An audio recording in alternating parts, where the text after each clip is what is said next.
am taking a new lesson, transport. Now what do we understand by transport, children?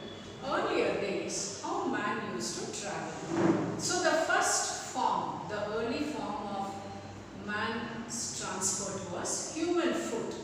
He used to walk miles together. But these days, you can see it is just the opposite. Even to a small distance, we need a cycle or a bike. And very rich people, you can see, even for a short distance, they may prefer a car.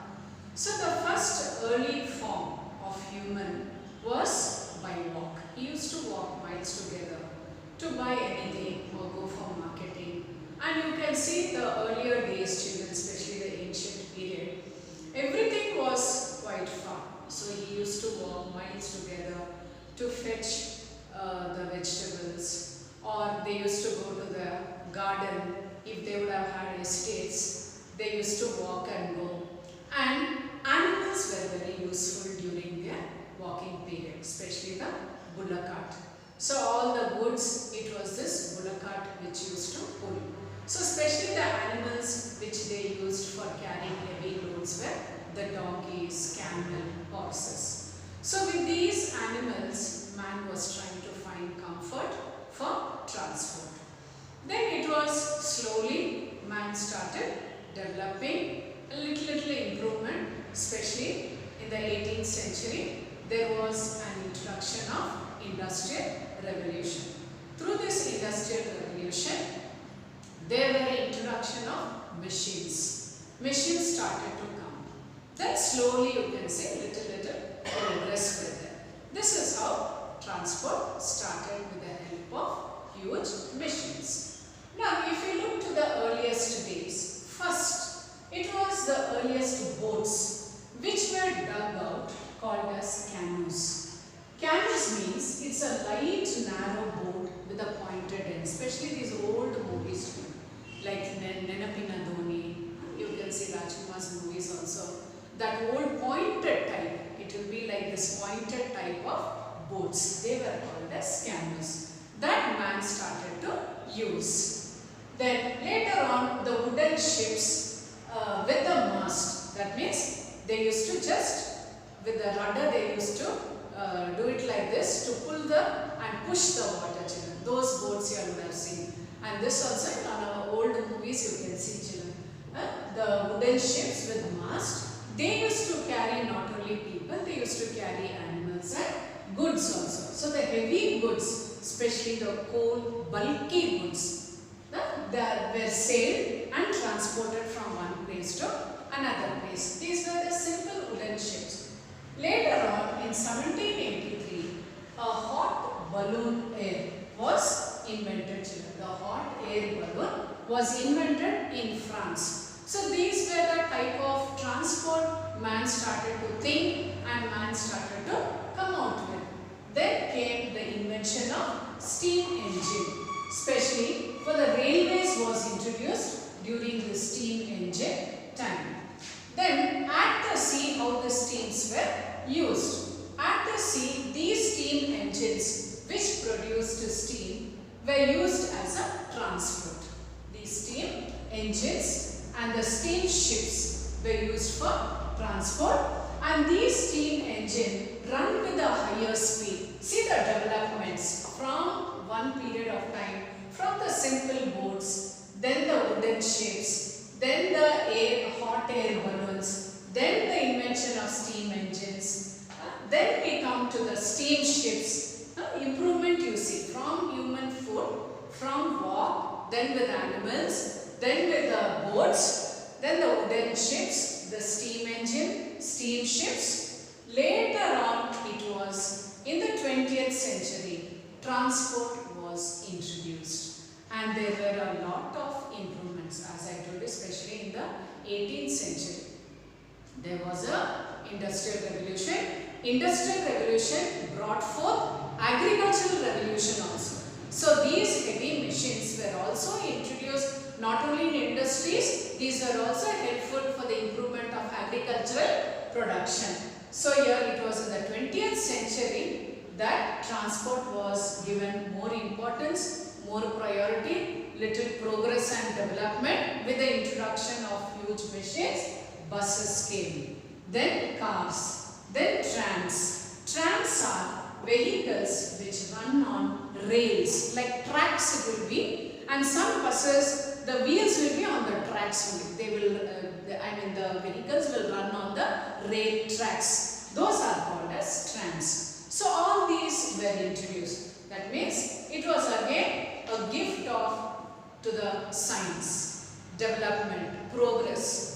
With mechanization, with technology, buses came into existence, car and all the other vehicles, tractors, matadors, autos came into existence. In 1990, aeroplanes were introduced. See, from human foot, now we are reaching to the introduction of aeroplanes. In 1990, aeroplanes were introduced, carrying passengers between London and Paris. Then later on, Boeing, that is 747. The first jumbo jet was introduced in 1970. Carl Benz and Gottlieb Daimler were the first cars which was introduced in 1885 and 1886. Then later on, the first electric traffic lights were invented in USA in the year 1914 and installed in London in 1926. Look at the vast improvement we have come across in this transport. Roadways. Now, with the invention of transport, that is, as I discussed to you earlier, with the invention of technology, machines, with the introduction of industrial revolutions, with the improvement of technology, now roadways. Now I discuss about the roadways. Now if these buses, cars, scooters have to run well, what is most important? We need to have good roads. Now what is the use of man inventing the most costliest car, the most costliest bus or the scooters if we don't have good roads? So it is this roads which connect us to different highways, to different places. Now say for example, if your parents are planning to take you to the trip, maybe to Ooty or Mysore, first what he will check out? He will check the route. Second is roads. Are the roads good? Is it tarred well? Is it tarred well? And is it smooth to run? Is it safe to take the family people? So he will check whether the roads are good, the routes are good, and climate. So all these play a very important role.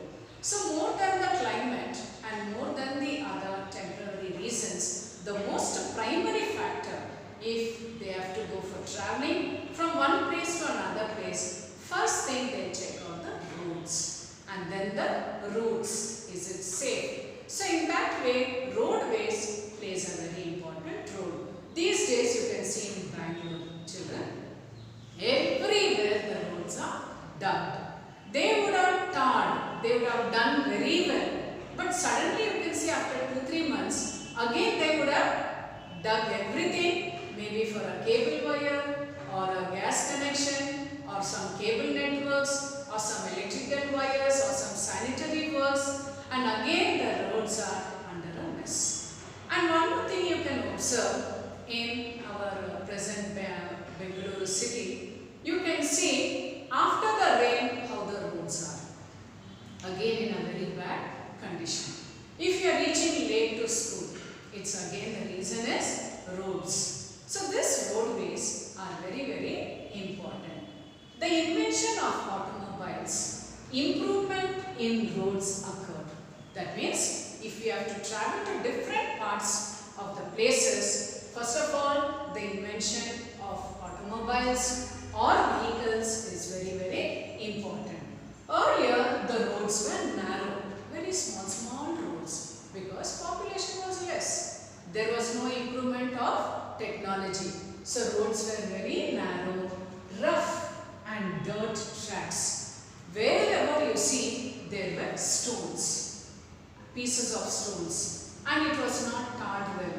So especially if the buses have to run, tractors have to go, it would roads were not good during the earlier days. Then it was made of mud and stones. But these days it is not done like that, children. All over you can see throughout the city. Of course, digging and repairing and all that work is going on, but we have a tarred road. But in rural areas, today they are improving. Today the government has taken lot of steps to improve the rural areas also. And rural areas, you can see the roads are still little with stones, bricks made of mud only. But in cities, you can see the roads are very smooth, very broad. So here, broad, smooth and concrete roads you can see in urban areas, that is in cities. Whereas in rural areas, still you can see the roads are not much developed. That is the reason there are many accidents taking place. And especially the farmers find very difficult to market their goods. As I told you, rural areas it is less developed. Now, there are 2 to 4 lanes if you have observed, especially when you travel to Tumkur Road, this side Hosur Road, you can see there is a toll gate, there is a check post, and you can see the lines, 4 lines, broad, very broad. So there you can see for one set of road, it will be only the heavily loaded trucks will go to. There you can see the cylinder, vehicles carrying cylinders, petroleum, water, for that one roads. Then for small vehicles you will see there is another set of roads. So 2 to 4 lanes you can see. You can see there is a mark of lanes, tracks where they would have kept aside all the heavy goods, trucks will run on that road. Then you can see for the 2-wheelers and for autos there will be another set of lines. Then you can see there is another service road. You can see where they again take a diversion. All this you would have observed children while traveling with your parents to going to different places. And these days you can also see there are metro trains, there are flyovers, all over you can see roads are dug for flyovers. Now why the government is planning for flyovers? To again avoid the congestion of buses, scooters, cars, etc. So that people could be safe. That is the reason we also have the traffic signals, you have the traffic policemen, you have one-way, two-way, then you can have a lane which takes a bend or a curve, and all over you can see strict rules and regulations have been taking place. Every junction you can see, every signals you can see the traffic policemen standing there and commanding these rules and regulations to avoid accidents, because there are thousands and lakhs of lives dying every day because of this improper roads sometimes. But these days all over the government has put effort to avoid accidents, and they are trying to reconnect and reconstruct good roads. So you can see this 2 to 4 lanes, especially for the fast moving vehicle, the slow moving vehicle and the traffic, to avoid the traffic also. There is an exit lane. That means whoever wants to take a turn, there is an exit lane. And then you can see the traffic policeman where he stands there to send all the passengers who are walking on the pavement. And then he stops the signal and he allows all the people to cross the road. Of course, all these things you all would have noticed while traveling. That is the reason roadways plays a very, very important role. And most of these people traveling in these buses, cars, scooters, they are less expensive compared to airways. Now, the network of roads connecting major cities are called highways. You all would have seen while traveling with your parents, sometimes they plan a trip and go, you can see the highways. How many roads will be connected, children? You all can see that. So, a number of networks of roads connecting to major cities are called as highways. The world famous highways are, the first one, King's Highway 401, which is in Canada. Then the Australian Transcontinental Highway, and the third one, Pan-American Highway. These highways in India are called by National Highway Authority of India. That means which connects, these roads connects to different parts of the neighboring countries. Especially the route of India is connecting to Pakistan, Afghanistan, China, Tibet. This is only called as National Highway Authority of India. So some of these roads connect India with the neighboring countries, as I mentioned to you. This road connects to Afghanistan, Tibet, China and Pakistan.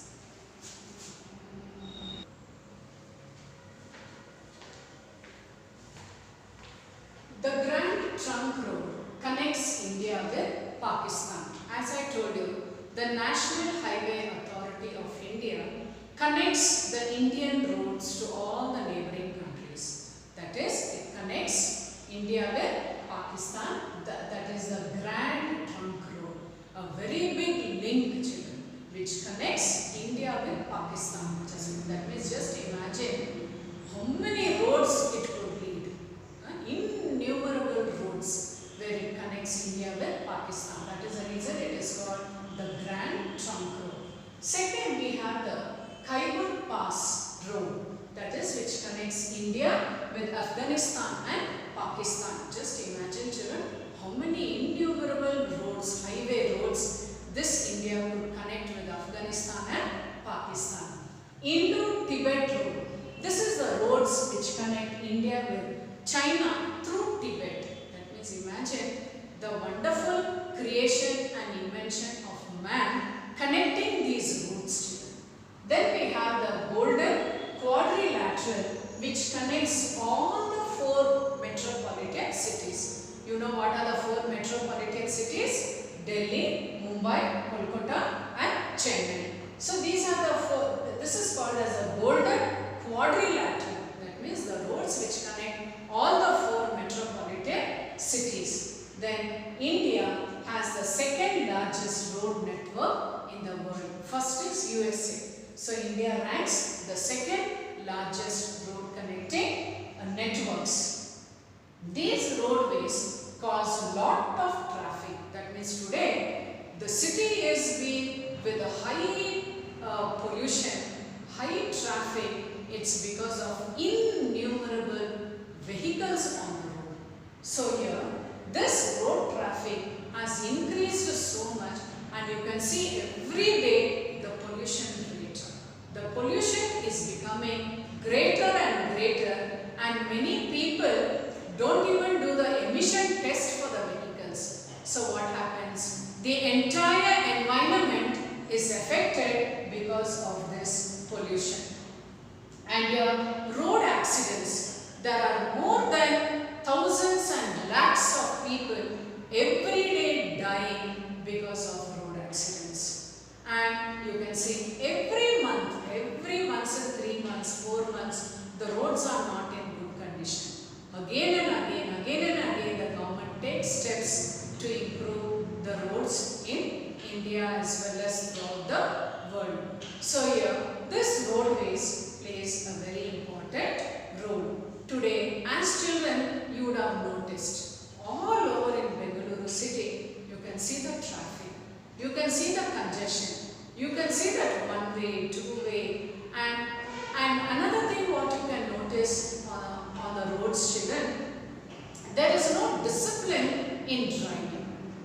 You can see a four-wheeler, you can see a three-wheeler, you can see a cycle, you can see a bike, you can see a auto, and you can see animals coming on the road, and you can see the bullock carts also coming on the road. There is a complete mess. There is a complete mess. And there are people don't follow the traffic rules. People don't respect the traffic policemen also. And of course, day by day, traveling in Bengaluru is becoming very, very difficult.